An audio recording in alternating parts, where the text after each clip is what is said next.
नमस्कार, मैं हूं शिल्पी और स्वागत है आपका हमारे चैनल यूएई खबर में। खबर की ओर बढ़ने से पहले आपको बता दें कि कल के वीडियो में जिन्होंने हमें कमेंट किया उनके नाम हैं रिजवान अहमद अबू धाबी से, रामू राय दुबई से, राम नरेश अबू धाबी से, बाबू अंसारी अलकोच से, नूर आलम खान अजमान से, शब्बीर कुरैशी इंडिया से, लक्ष्मी जी हैं दुबई से, इसके साथ ही रामबरन जी हमें देख रहे हैं दुबई से, सोनू कुमार हैं जुबेल अली से, भारत सिंह हैं, कौशल हैं नेपाल से, मुमताज अली गुर्जर हैं नैनीताल से, गणेश नायक हैं मस्कट से, सुधीर कुमार राय हैं आजमगढ़ से, अरविंद यादव हैं अबू धाबी से और शाहरुख अली हैं दुबई से। अगर आप भी चाहते हैं कि आपका कमेंट आपके नाम के साथ हमारे वीडियो में फीचर हो तो हमें कमेंट करके जरूर बताएं कि आप ये वीडियो कहां से देख रहे हैं और इस वीडियो पे अपनी राय हमें जरूर दें, जहां टॉप कमेंट्स फीचर होंगे हमारे अगले बुलेटिन में। तो अब खबरों में आगे बढ़ते हुए सबसे पहले नजर डालेंगे आज की हेडलाइंस पर, फिर जानेंगे खबरों को विस्तार से। रमजान 2026 पर बड़ा मानवीय फैसला, 1440 कैदियों की रिहाई का आदेश। दुबई में 10 नई मस्जिदों का उद्घाटन, रमजान में इबादत के लिए बढ़ी सुविधाएं। रासल खैमा में 24/7 फूड सेफ्टी अभियान, रमजान में सख्त निगरानी और त्वरित कार्यवाही। अपटाउन दुबई में विशाल इवेंट्स प्लाजा का अनावरण, विकास को मिली नई दिशा। क्रेडिट कार्ड केस में उपभोक्ता की जीत, अदालत ने बैंक की फाइन प्रिंट दलील की खारिज।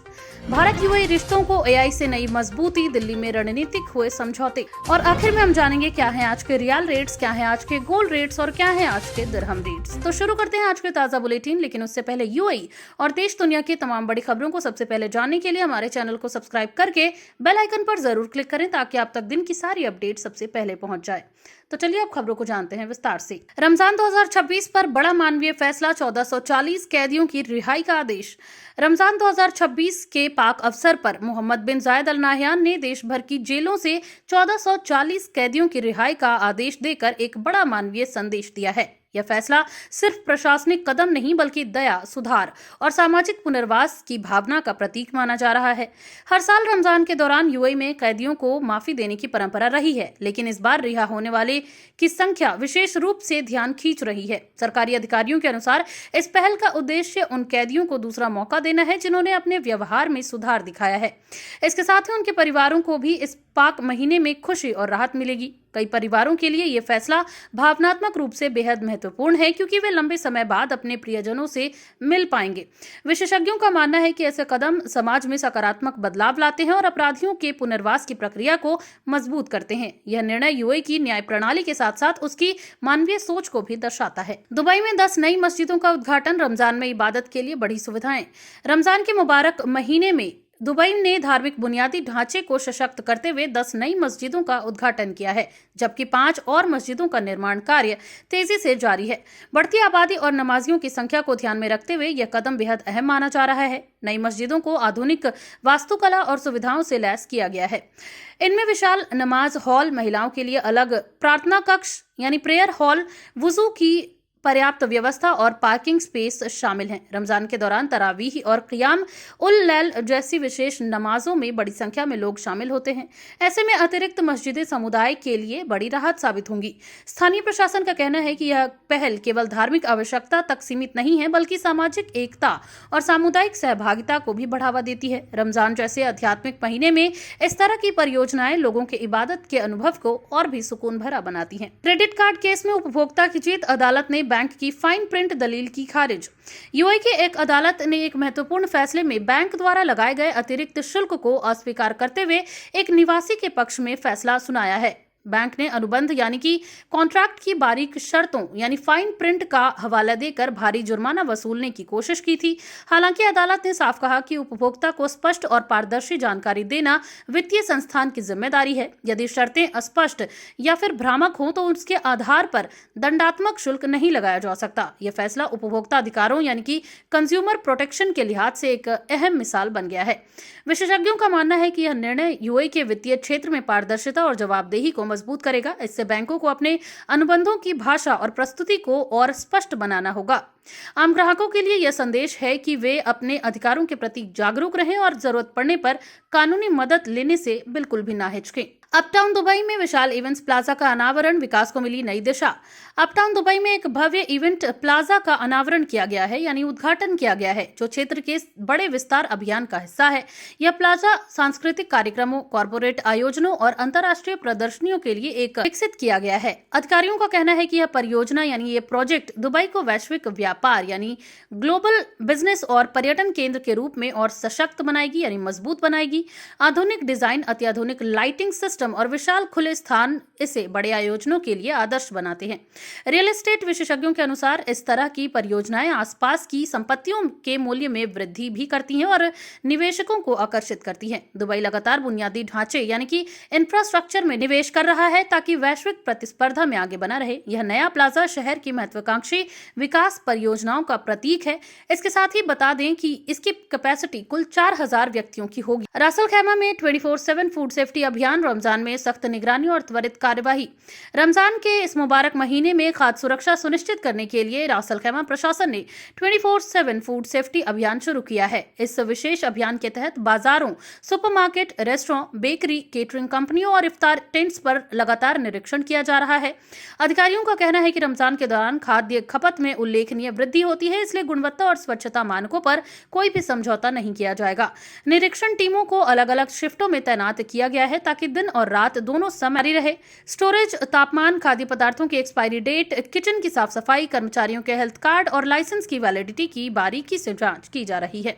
प्रशासन ने यह भी स्पष्ट किया है कि नियमों का उल्लंघन करने वाले प्रतिष्ठानों पर भारी जुर्माना, अस्थायी बंदी या फिर लाइसेंस रद्द करने जैसी सख्त कार्रवाई की जाएगी। साथ ही उपभोक्ताओं को भी संदिग्ध गतिविधियों की शिकायत दर्ज कराने के लिए हेल्पलाइन और डिजिटल प्लेटफॉर्म उपलब्ध कराए गए हैं। यह अभियान न केवल सार्वजनिक स्वास्थ्य की सुरक्षा के लिए है, बल्कि रमजान के दौरान लोगों को सुरक्षित और भरोसेमंद भोजन उपलब्ध कराने की प्रतिबद्धता का भी प्रतीक है। इस सहयोग पर 58 देशों की ऐतिहासिक सहमति, शेख खालिद की मौजूदगी में भविष्य की रूपरेखा तय। एक महत्वपूर्ण वैश्विक शिखर सम्मेलन में 58 देशों ने आर्टिफिशियल इंटेलिजेंस यानी कि एआई के क्षेत्र में सहयोग बढ़ाने के प्रस्ताव का समर्थन किया। इस सम्मेलन में खालिद बिन मोहम्मद बिन जायद की भागीदारी खास रही, जिसने यूएई की टेक्नोलॉजी और नवाचार में बढ़ती भूमिका को रेखांकित किया। सम्मेलन में जिम्मेदार और नैतिक एआई विकास, डेटा सुरक्षा, साइबर सुरक्षा और सीमा पार तकनीकी साझेदारी जैसे मुद्दों पर विस्तार से चर्चा हुई। सदस्य देशों ने इस बात पर जोर दिया कि एआई का उपयोग मानव कल्याण, आर्थिक विकास और प्रशासनिक दक्षता बढ़ाने के लिए होना चाहिए। यूएई पहले से ही एआई रणनीति 2031 पर काम कर रहा है और सरकारी सेवाओं में एआई के उपयोग को बढ़ा रहा है। विशेषज्ञों का मानना है कि इस बहुपक्षीय सहयोग से अनुसंधान, स्टार्टअप इकोसिस्टम और प्रतिभा विकास को बड़ा प्रोत्साहन मिलेगा। यह पहल वैश्विक स्तर पर एआई शासन यानी एआई गवर्नेंस के लिए एक साझा इंफ्रास्ट्रक्चर तैयार करने की दिशा में अहम कदम मानी जा रही है। गाजा के लिए 1.2 अरब डॉलर की सहायता, मानवीय जिम्मेदारी निभा रहा यूएई। यूएई ने गाजा के समर्थन में 1.2 अरब डॉलर की बड़ी वित्तीय सहायता देने की घोषणा की है। यह पहल संघर्ष से प्रभावित लोगों के पुनर्वास, स्वास्थ्य सेवाओं, शिक्षा और बुनियादी ढांचे यानी शिक्षा और इंफ्रास्ट्रक्चर के पुनर्निर्माण के लिए समर्पित होगी। सरकारी सूत्रों के अनुसार यह सहायता चरणबद्ध तरीके से यानी कि स्टेप वाइज तरीके से दी जाएगी और अंतर्राष्ट्रीय मानवीय संगठनों के सहयोग से पारदर्शी ढंग से खर्च की जाएगी। यूएई लंबे समय से आपदा और संघर्ष प्रभावित क्षेत्रों में राहत कार्यों में सक्रिय रहा है। विश्लेषकों का मानना है कि यह कदम केवल आर्थिक सहायता नहीं बल्कि क्षेत्रीय स्थिरता और शांति के लिए कूटनीतिक संदेश भी है। यूएई की विदेश नीति में मानवीय सहायता महत्वपूर्ण स्थान रखती है और यह घोषणा उसी निरंतरता का हिस्सा है। इस पहल से हजारों परिवारों को राहत मिलने की उम्मीद है। अंतर्राष्ट्रीय समुदाय ने भी इस कदम की सराहना की है, जिससे यूएई की वैश्विक मानवीय छवि और मजबूत हुई है। ईद उल फितर पर हवाई किराए में भारी उछाल, टिकट्स की मांग चरम पर। ईद उल फितर के मद्देनजर यूएई से उड़ानों के किराए में जबरदस्त बढ़ोतरी दर्ज की गई है। कई लोकप्रिय रूट्स, खासतौर पर भारत, पाकिस्तान, मिस्र, यूके और फिलीपींस के लिए टिकट की कीमतें सामान्य दरों से लगभग 2 गुनी हो चुकी हैं। ट्रैवल एजेंसियों के मुताबिक स्कूल की छुट्टियां और ईद की लंबी वीकेंड अवधि के कारण यात्रा की मांग अचानक बढ़ गई है। कई एयरलाइंस ने अतिरिक्त फ्लाइट्स जोड़ने की घोषणा की है, लेकिन फिर भी सीटों की उपलब्धता सीमित बनी हुई है। विशेषज्ञों का कहना है कि अंतिम समय में बुकिंग करने वाले यात्रियों को ज्यादा नुकसान करना पड़ रहा है। यात्रियों को सलाह दी जा रही है कि वे पहले से ही योजना बनाएं, लचीली यात्रा तिथियां चुनें यानी फ्लेक्सिबल अपनी ट्रैवल डेट चुनें और किराया अलर्ट का उपयोग करें। यह रुझान दर्शाता है कि महामारी के बाद अंतर्राष्ट्रीय यात्रा पूरी तरह अब पटरी पर लौट चुकी है और त्योहारों के दौरान मांग अपने चरम पर पहुंच रही है। अब जानते हैं क्या है आज के रियाल रेट्स। तो आज एक सऊदी रियाल में 24.31 रुपया है, जो कि पिछले दिन 24.21 रुपए थी। वहीं एक सऊदी रियाल में आज 38.68 नेपाली रुपये है, जो कि पिछले दिन 38.65 नेपाली रुपये पर था। वहीं एक सऊदी रियाल में आज 32.63 बांग्लादेशी टका है, जो कि पिछले दिन 32.59 बांग्लादेशी टका पर था। वहीं एक सऊदी रियाल में आज 74.54 पाकिस्तानी रुपये है, जो कि पिछले दिन 74.55 पाकिस्तानी रुपये पर था। वहीं एक सऊदी रियाल में आज 24.18 भूटानी करेंसी है, जो कि पिछले दिन 24.19 भूटानी करेंसी पर थी। क्या है आज के गोल्ड रेट्स। तो यूएई में सोने की कीमतों में लगातार उतार चढ़ाव देखने को मिल रही है, जहां यूएई में आज 18 कैरेट सोने का दाम 458.50 दिरहम प्रति ग्राम है, जो कि पिछले दिन 458 दिरहम प्रति ग्राम पर था। यानी आज की गोल्ड रेट 18 कैरेट की भारतीय मुद्रा में बात करें तो 11,364 रुपए के होते हैं। वहीं आज यूएई में 22 कैरेट गोल्ड का दाम 558 दिरहम प्रति ग्राम है, जो कि भारतीय मुद्रा में 13,845 रुपए के होते हैं, जो कि पिछले दिन 557.25 दिरहम प्रति ग्राम पर था।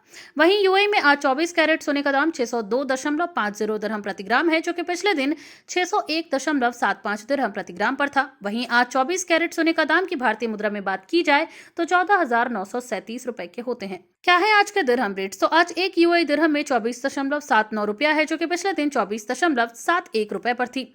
वहीं एक यूएई दिरहम में 40.50 नेपाली रुपये है, जो कि पिछले दिन 39.43 नेपाली रुपये पर था। वहीं एक यूएई दिरहम में आज 32.35 बांग्लादेशी टका है, जो कि पिछले दिन 33.30 बांग्लादेशी टका पर था। वहीं एक यूएई दिरहम में आज 76.13 पाकिस्तानी रुपये है, जो कि पिछले दिन 76.14 पाकिस्तानी रुपये पर था। वहीं एक यूएई दिरहम में आज 24.81 भूटानी करेंसी है, जो कि पिछले दिन 24.70 भूटानी करेंसी पर थी।